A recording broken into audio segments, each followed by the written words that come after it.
Ladies and gentlemen, another episode, another taco homies. Dustin plates, mango aside as usual. You know how we do. How you feeling out there? Thank you for the love. Seen people been tuning in and everything. Yeah. Keep it up. We got a lot of episodes coming with live every well, not live, but we're recording every single week, maybe twice a week. See what's gonna happen with that. You know, got a lot of new concepts we're gonna bring to the table. We're thinking about some things. You know, might happen, might not. You know, just don't want to put out no garbage we have to throw away. So anyway, we're gonna start the show off. Dustin plates, my friend. What are we talking about? First off, everybody knows about the New York Knicks' abysmal basketball season. We don't get a chance to talk about basketball a whole lot, but it's my favorite sport. And basically, I'm a Lakers fan, so the Phil Jackson connection and the Derek Fisher connection, you know, even though the Knicks don't really matter to me, a little bit, maybe. But anyway, again, with the Lakers connection, Rick Fox came out during an interview, and the interviewer basically asked him if he thought that the Knicks were purposely tanking to try to get a draft pick. And without actually saying the word tanking, he basically said, you know, they realized they wasn't going nowhere this season. They ain't going to make it in the playoffs this season, so they wanted to rebuild and reload the team. So they're getting rid of the old veteran players, trying to get the young guys a chance to play to see who's good and who isn't. And they're hoping to get a good draft pick and maybe have some cap space to get a you know, big free agent to team up with Carmelo Anthony.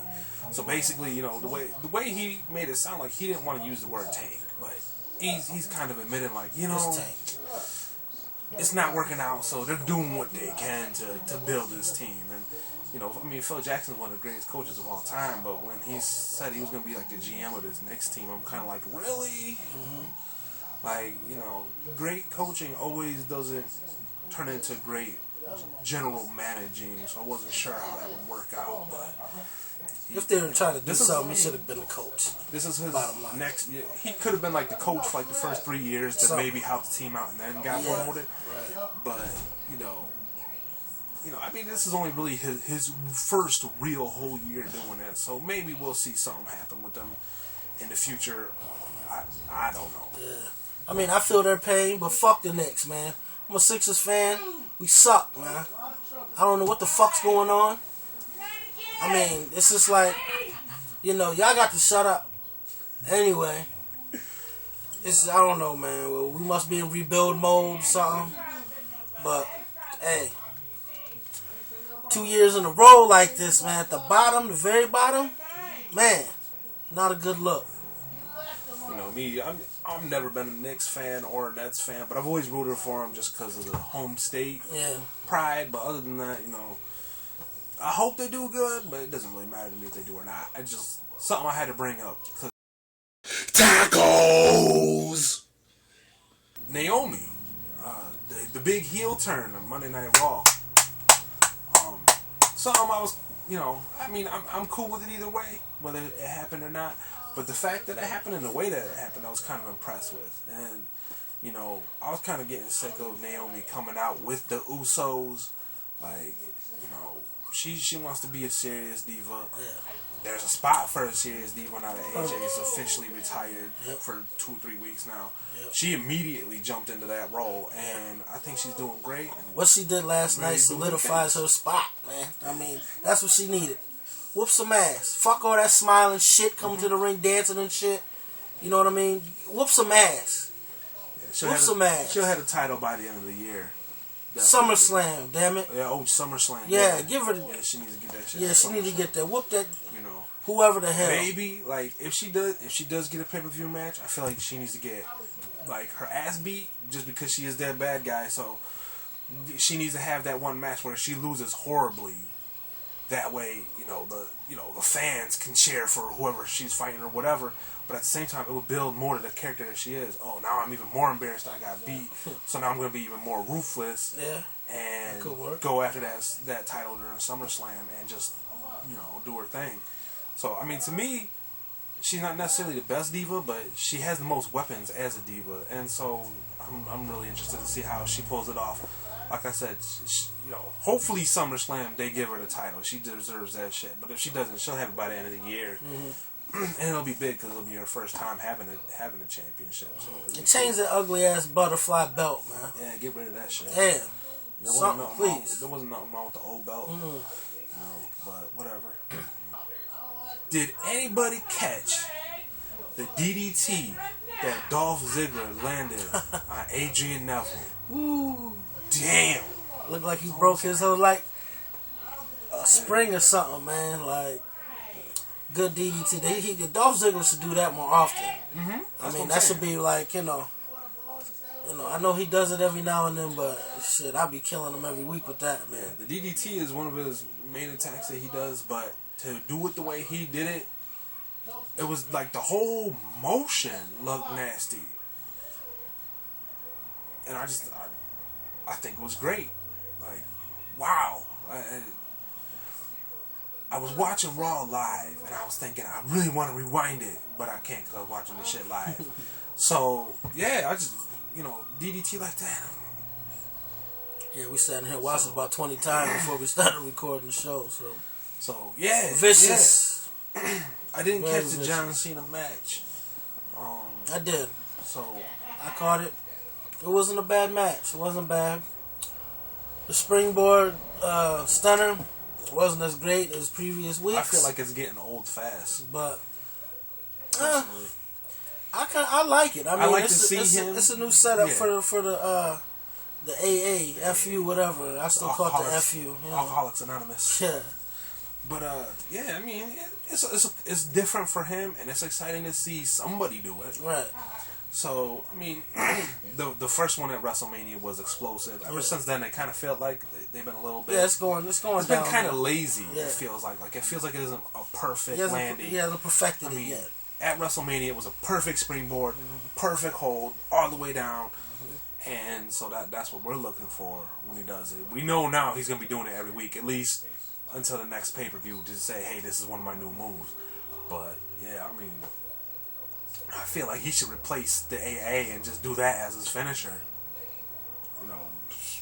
He has to perfect that shit. Yeah, bro. yeah, oh yeah. Get that timing right. He needs a little bit more practice. He's not a Jay Lethal or a AJ Styles. Yeah. With that timing. You know what I'm saying? So, work on that, John. Yeah. Do that. Maybe I might like you. Maybe. Doubt it. I'm starting to like him a little bit. Like I said before, he's impressing me. Heel turn, man. Yeah. Heel turn. Fuck him! I'm going to talk about the Ludacris album, Ludaversal. Awesome. Luda, listen to me, man. The lyrical content, man. The concepts. The tracks, everything. You did an excellent fucking job, man. It's like you got better. You're already the shit. It's like, you elevate. I don't know, man. Bravo, man. Bravo. I'm loving the tracks. I like how you flipped the Human Nature, the Michael Jackson shit on the one track, man. That was off the hook. But, I'm not going to sit here and talk about each song. I'm going to talk about the whole fucking album. It's awesome, man. Should definitely be album of the year. In my eyes, there's some competition out there. Kendrick shit is hard. I love Action Bronson shit, but just Luda, you can tell Luda just went in there, man. One thing in mind, and that is claiming his crown back, man. His you know what I'm saying? But yeah, lyrically just crazy, man. So yeah, go get that fucking Ludaversal, y'all. Go get that shit, man. Spend the money. I need to get that shit, cause spend the money. Go support that, man. I wouldn't lie to you, man. It's real dope, man. I can't say nothing about it because I haven't heard it, but just the fact that Luda's making another album to me was kind of exciting. Yeah. When he came out when I was a teenager, and so for me, he was kind of one of the first rappers I really started listening to, and so yeah, I really want to get that album one of these days. So yeah, I mean, the way you make it sounds really great. Is there any songs that maybe you're like skip or? There's there's songs that's better than others, but no, not really, no. Yeah. Yeah, I definitely gotta get that shit. it's just the balance is good. You know, he's so precise with the lyrics, man. I mean, you know, when he speeds it up, you know, go get that shit, man. Tacos! So, spring is in the air. A lot of great things are happening. Coachella had their big spring opening. And then one night, a lot of shit went down. I don't want to talk about the Madonna Drake kiss so much. No. Hell no! I could care less about it. You know, it was kind of nasty looking. Kind of weird. You know, because I didn't actually see the footage at first. I just seen pictures. Look like she was trying to swallow him or some shit. I don't know. Drake, man, what are you thinking, dude? Hey, he put his hand up there like, they said it was scripted. I don't know for a fact it didn't come out of their mouths. It came out of somebody who's involved's mouth. Drake, what are you thinking? I mean, I'm not a fan of Drake in the first place, but Drake, what are you thinking, dude? Like, 56, man. Madonna's 56. just saying, man. To me, she looked like a skeleton. That's all I'm gonna say about that. To me, the big story at Coachella. Everyone says that that's the big story at Coachella. Yeah. For me, the big story at Coachella is the Justin Bieber shit that went down. I'm surprised nobody got arrested. At least not that I heard of. But basically, you know, Justin Bieber, him and his crew got into a fight with the security there.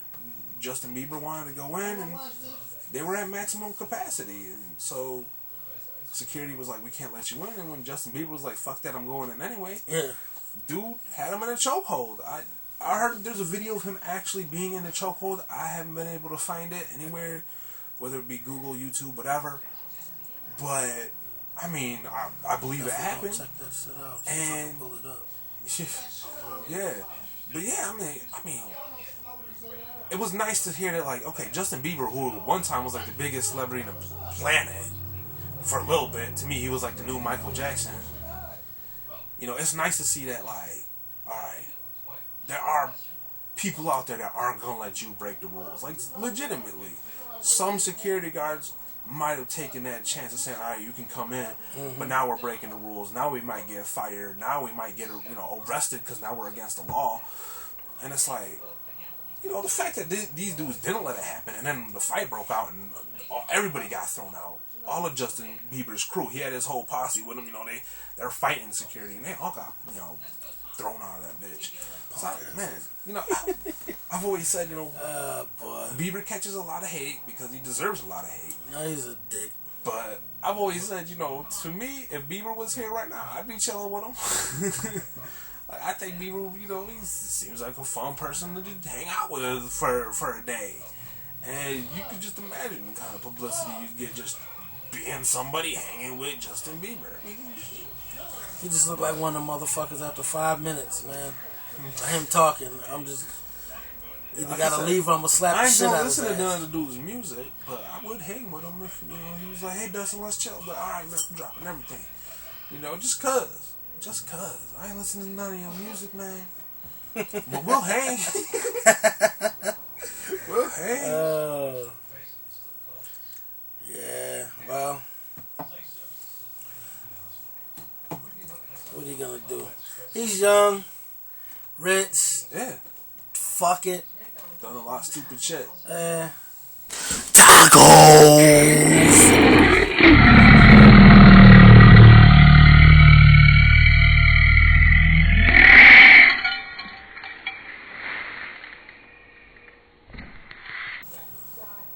So the last thing, I wanted to give you a couple minutes to talk about the retirements that are going on with your boy. One is like, the other one's like,